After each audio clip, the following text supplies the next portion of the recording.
Welcome to The Weekend with me, Steve Savant, host of the daily internet talk show, The Business Insurance Zone, and financial color commentator. Today I'm talking about the 401k Dismay. What I like about 401ks back in the day was that it was tax deductible, still is. But in the old days, we used to take the tax savings and we used to invest it into a deferred annuity so that we could really leverage the contribution. That's one of the things that we thought was really a good idea. You get the government to give you a tax-deferred ability to make a plan that you'll be able to collect mutual funds or whatever you want to invest in, and we would take the tax savings, put it in a deferred annuity, and those numbers at 65 should be fantastic. Now, of course, there were startup costs to employers. We had to get the initial startup costs, the normal plan maintenance fees, and also the compliance fees, which, by the way, we're supposed to have rolled out this year already, but we're still delayed in rolling out those compliance disclosures. Because what they're trying to do now is to make sure that we see all 401k fees, not only from the 401k, but everything that's involved inside this plan. So if you're using mutual funds, you should get your full disclosure that's already in the prospectus. That disclosure should tell you the expense fees that are going on inside the mutual fund. But it should also have the statement of information fees. Now, the statement of information fee isn't an automatic report that's sent to a client. That report, statement of information fees, or the SIA for us who are in the industry, that report talks about other additional costs that the client may not be aware of when they're purchasing mutual funds, by the way, whether it's inside a 401k or outside a regular qualified plan. That statement of informational fees actually show you additional trading costs and other fees that aren't inside a mutual fund. So when you're looking for total all-in expenses and you're looking in your 401k, you need to look at the 401k admin issues. You need to see the compliance and the annual fees that they charge for the plan.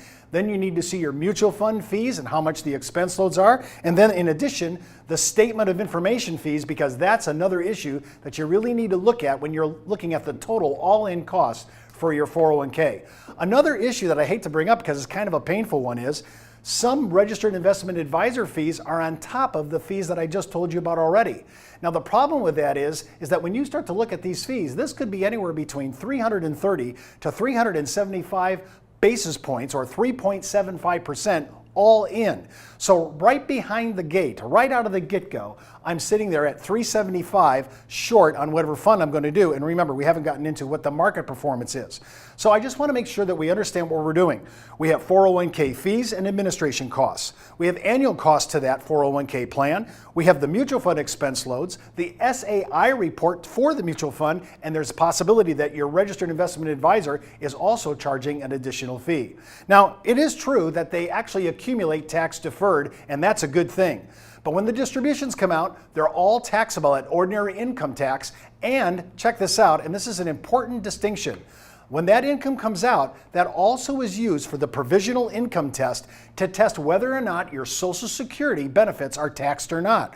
So when you're thinking about that your 401k is coming out and your Social Security is coming out at the same time, they're going to take that 401k income, put it into the provisional income test, and it could cause your Social Security benefits to be taxed, depending upon what marginal bracket you're in.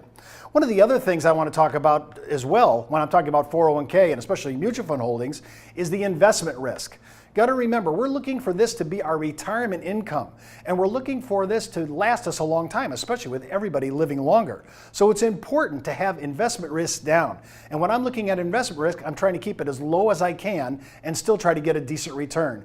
And lastly, a 401k, well, I can take loans from 59.5, but if I leave my job or if I get fired from my job, any loans I take prior to 59.5 are going to have to be repaid before I make either an exchange or I leave work 60 days after that. And of course, it'll be a taxable event. And if I'm prior to 59.5, a 10% penalty. Are 401ks just a big ripoff? Are mutual fund fees and expenses really worth it?